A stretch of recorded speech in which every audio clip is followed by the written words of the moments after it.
Fire force യൂണിറ്റിന്റെ പുതിയ കെട്ടിട നിർമ്മാണം പുരോഗമിക്കുന്നു. മുഹമ്മദ് മുഹ്സിൻ MLA നേതൃത്വത്തിൽ പ്രവൃത്തികൾ വിലയിരുത്തി. പട്ടാമ്പി ഫയർ സ്റ്റേഷന് സ്വന്തമായുള്ള കെട്ടിടം യാഥാർത്ഥ്യമാവുകയാണ്. പട്ടാമ്പി പഴയ മാർക്കറ്റ് പരിസരത്താണ് 3 കോടി രൂപ ചെലവിൽ പുതിയ ഫയർ സ്റ്റേഷന്റെ കെട്ടിട നിർമ്മാണം പുരോഗമിക്കുന്നത്. കെട്ടിടത്തിന്റെ അവസാനഘട്ട കോൺക്രീറ്റ് പ്രവൃത്തികളും ആരംഭിച്ചു കഴിഞ്ഞു. മുഹമ്മദ് മുഹ്സിൻ MLA നേതൃത്വത്തിൽ പ്രവൃത്തികൾ വിലയിരുത്തി.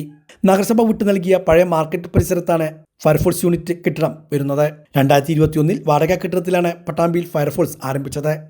തുടർന്ന് വാടക കെട്ടിടങ്ങൾ മാറി മാറി പ്രവർത്തിക്കുകയായിരുന്നു. നിലവിൽ പട്ടാമ്പി കൊടലൂരിലാണ് വാടക കെട്ടിടത്തിൽ ഫയർഫോഴ്സ് സ്റ്റേഷന്റെ പ്രവർത്തനം. പുതിയ ഫയർഫോഴ്സ് സ്റ്റേഷൻ കെട്ടിടം വേഗത്തിൽ പൂർത്തിയാക്കാനാണ് ലക്ഷ്യമിടുന്നതെന്ന് മുഹമ്മദ് മുഹ്സിൻ MLA പറഞ്ഞു.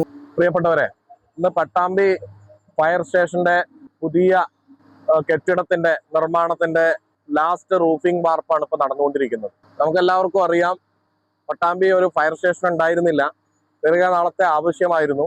2021 അത് യാഥാർത്ഥ്യമായി. ഇപ്പോൾ വാടക കെട്ടിടത്തിലാണ് പ്രവർത്തിക്കുന്നത്.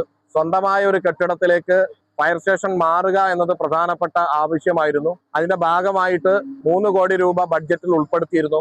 കഴിഞ്ഞ മുനിസിപ്പൽ ഭരണസമിതി അതിനുവേണ്ടി ഇവിടുത്തെ പഴയ മാർക്കറ്റിന്റെ സ്ഥലം ലഭ്യമാക്കുകയും ചെയ്തു. അവിടെയാണ് ഇപ്പോൾ നമ്മൾ മനോഹരമായ ഒരു കെട്ടിടം, എല്ലാ ആധുനിക സൗകര്യങ്ങളോടും കൂടിയിട്ടുള്ള ഒരു കെട്ടിടത്തിന്റെ നിർമ്മാണം നടന്നുകൊണ്ടിരിക്കുന്നത്.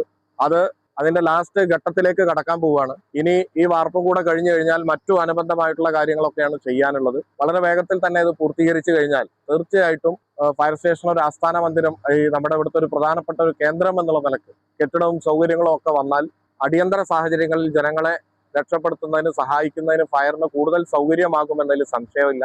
ഇനി അനുബന്ധമായിട്ടുള്ള കുറച്ച് കാര്യങ്ങൾ കൂടി ആ ഫയർ ഉദ്യോഗസ്ഥരുടെ ഭാഗത്തുനിന്ന് ആവശ്യങ്ങൾ വന്നിട്ടുണ്ട്.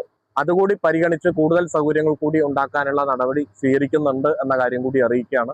എന്തായിരുന്നാലും ഈ കെട്ടിടം പൂർത്തീകരണത്തിലേക്ക് കടക്കുകയാണ്. അതിന്റെ ലാസ്റ്റ് വാർപ്പ് മറ്റു കാര്യങ്ങളൊക്കെ തന്നെയാണ് ഇപ്പോൾ